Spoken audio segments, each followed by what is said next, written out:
The Epistle of Paul, the Apostle to the Philippians. Chapter 1. Greeting. Paul and Timothy, servants of Jesus Christ, to all the saints in Christ Jesus who are in Philippi, with the bishops and deacons, grace to you and peace from God our Father and the Lord Jesus Christ. Thankfulness and prayer. Verse 3. I thank my God upon every remembrance of you, always in every prayer of mine making request for you all with joy, for your fellowship in the gospel from the first day until now, being confident of this very thing, that he who has begun a good work in you will complete it until the day of Jesus Christ. Just as it is right for me to think this of you all, because I have you in my heart, inasmuch as both in my chains and in the defense and confirmation of the gospel, you all are partakers with me of grace. For God is my witness, how greatly I long for you all with the affection of Jesus Christ. And this I pray, that your love may abound still more and more in knowledge and all discernment, that you may approve the things that are excellent, that you may be sincere and without offense till the day of Christ, being filled with the fruits of righteousness, which are by Jesus Christ, to the glory and praise of God. Christ is preached. Verse 12. But I want you to know, brethren, that the things which happened to me have actually turned out for the furtherance of the gospel, so that it has become evident to the whole palace guard and to all the rest that my chains are in Christ. And most of the brethren in the Lord, having become confident by my chains, are much more bold to speak the word without fear. Some indeed preach Christ even from envy and strife, and some also from goodwill. The former preach Christ from selfish ambition, not sincerely, supposing to add affliction to my chains. But the latter, out of love, knowing that I am appointed for the defense of the gospel. What then? Only that in every way, whether in pretense or in truth, Christ is preached, and in this I rejoice, yes, and will rejoice. To live is Christ. Verse 19. For I know that this will turn out for my salvation through your prayer and the supply of the Spirit of Jesus Christ, according to my earnest expectation and hope that in nothing I shall be ashamed, but that with all boldness I always, so now also Christ will be magnified in my body, whether by life or by death. For to me, to live is Christ, and to die is gain. But if I live on in the flesh, this will mean fruit from my labor. Yet what I shall choose, I cannot tell. For I am hard pressed between the two, having a desire to depart and be with Christ, which is far better. Nevertheless, to remain in the flesh is more needful for you. And being confident of this, I know that I shall remain and continue with you all for your progress and joy of faith, that your rejoicing for me may be more abundant in Jesus Christ by my coming to you again. Striving and suffering for Christ. Verse 27. Only let your conduct be worthy of the gospel of Christ, so that whether I come and see you or am absent, I may hear of your affairs, that you stand fast in one spirit, with one mind, striving together for the faith of the gospel, and not in any way terrified by your adversaries, which is to them a proof of perdition, but to you of salvation, and that from God. For to you it has been granted on behalf of Christ not only to believe in him, but also to suffer for his sake, having the same conflict which you saw in me, and now here is in me. Chapter 2. Unity through humility. Verse 1. Therefore, if there is any consolation in Christ, if any comfort of love, if any fellowship of the Spirit, if any affection and mercy, fulfill my joy by being like-minded, having the same love, being of one accord, of one mind. Let nothing be done through selfish ambition or conceit, but in lowliness of mind, let each esteem others better than himself. Let each of you look out not only for his own interest, but also for the interest of others. The humbled and exalted Christ. Verse 5. Let this mind be in you, which was also in Christ Jesus, who, being in the form of God, did not consider it robbery to be equal with God, but made himself of no reputation, taking the form of a servant, and coming in the likeness of men. And being found in appearance as a man, he humbled himself and became obedient to the point of death, even the death of the cross. Therefore God also has highly exalted him and given him the name which is above every name, that at the name of Jesus every knee should bow, of those in heaven, and of those on earth, and of those under the earth, and that every tongue should confess that Jesus Christ is Lord, to the glory of God the Father. Light bearers.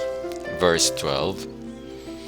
Therefore, my beloved, as you have always obeyed, not as in my presence only, but now much more in my absence, work out your own salvation with fear and trembling. For it is God who works in you both to will and to do for his good pleasure. Do all things without murmuring and disputing, that you may become blameless and harmless, children of God without fault in the midst of a crooked and perverse generation, among whom you shine as lights in the world, holding fast the word of life, so that I may rejoice in the day of Christ, that I have not run in vain or labored in vain. Yes, and if I am being poured out as a drink offering on the sacrifice and service of your faith, I am glad and rejoice with you all. For the same reason, you also be glad and rejoice with me. Timothy commended.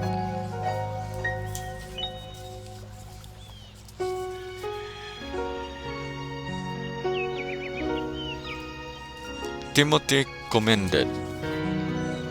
Verse 19.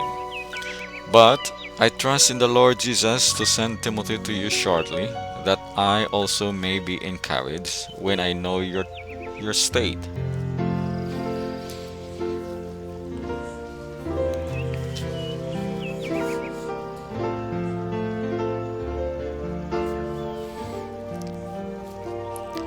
Timothy commended. Verse 19. But I trust in the Lord Jesus to send Timothy to you shortly, that I also may be encouraged when I know your state. For I have no one like-minded who will sincerely care for your state. For all seek their own, not the things which are of Christ Jesus. But you know his proven character, that as a son with his father he served with me in the gospel. Therefore I hope to send him at once, as soon as I see how it goes with me.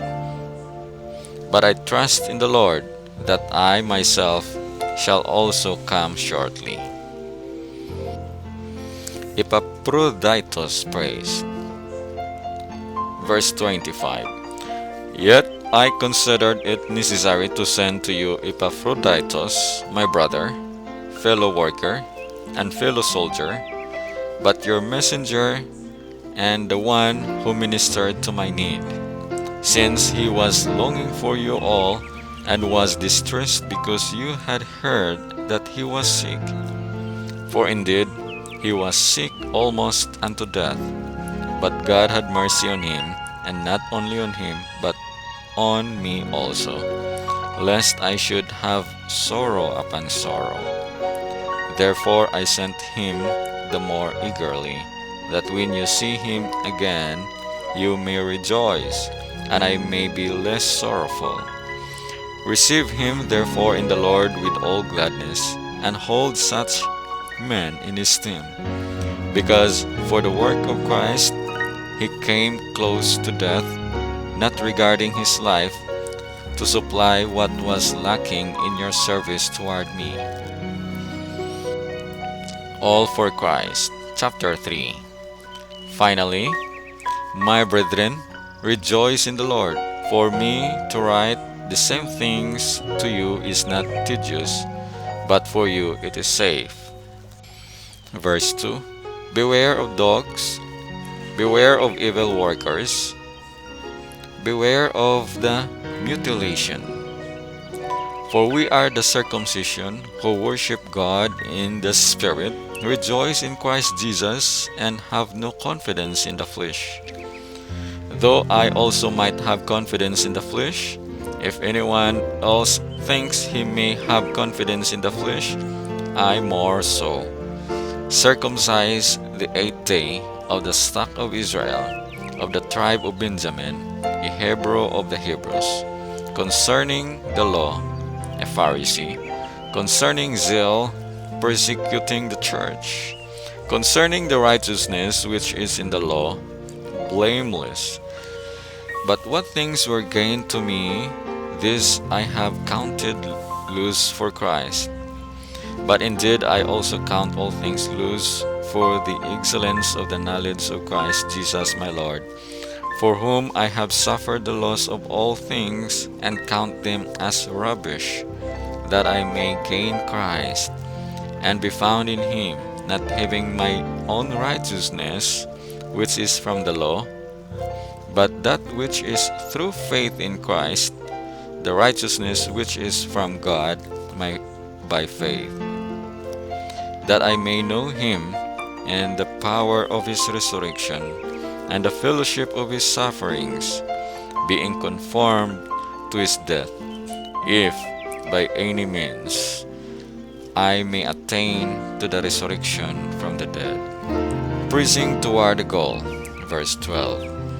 Not that I have already attained, or am already perfected, but I press on, that I may lay hold of that for which Christ Jesus has also laid hold of me. Brethren, I do not count myself to have apprehended, but one thing I do, forgetting those things which are behind, and reaching toward to those things which are ahead. I press toward the goal for the prize of the upward call of God in Christ Jesus. Therefore let us, as many as are mature, have this mind, and if in anything you think otherwise, God will reveal even this to you.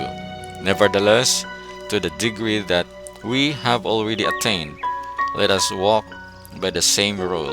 Let us be of the same mind. Our citizenship is in heaven. Verse 17. Brethren, join in following my example, and note those who so walk, as you have us for a pattern. For many walk, of whom I have told you often, and now tell you even weeping, that they are the enemies of the cross of Christ, whose end is destruction, whose God is their belly, and whose glory is in their shame, who set their mind on earthly things. For our citizenship is in heaven, from which we also eagerly wait for the Savior, the Lord Jesus Christ, who will transform our lowly body, that it may be conformed to His glorious body, according to the working by which He is able even to subdue all things to Himself. Chapter 4, verse 1. Therefore, my beloved and longed for brethren, my joy and crown, so stand fast in the Lord, beloved. Verse 2. Be united, joyful, and in prayer. I implore Euodia, and I implore Syntyche to be of the same mind in the Lord. And I urge you also, true companion, help these women who labored with me in the gospel, with Clement also, and the rest of my fellow workers, whose names are in the book of life. Rejoice in the Lord always. Again I will say, rejoice.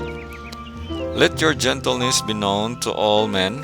The Lord is at hand. Be anxious for nothing, but in everything by prayer and supplication, with thanksgiving, let your request be made known to God. And the peace of God, which surpasses all understanding, will guard your hearts and minds through Christ Jesus. Meditate on these things.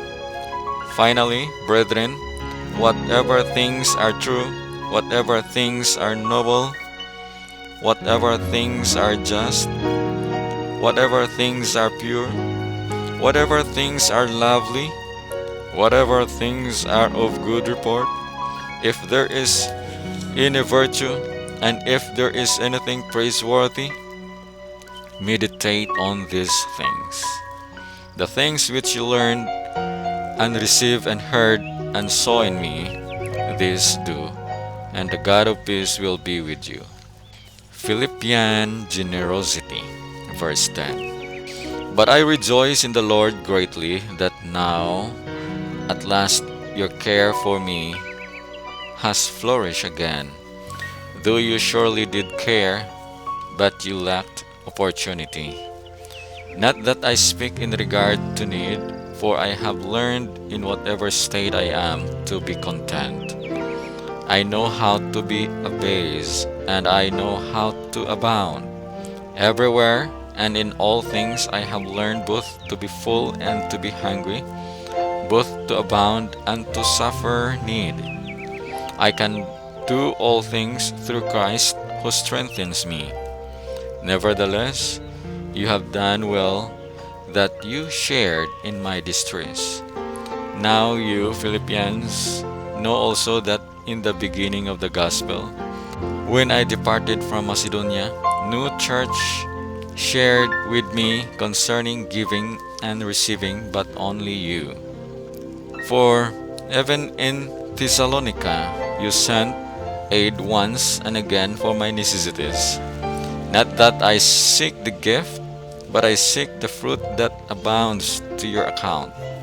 Indeed, I have all and abound. I am full.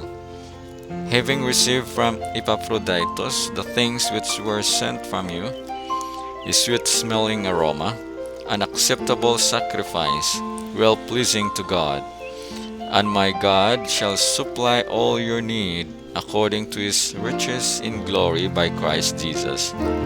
Now to our God and Father be glory forever and ever. Amen. Greeting and blessing. Verse 21. Greet every saint in Christ Jesus. The brethren who are with me greet you. All the saints greet you, but especially those who are of Caesar's household.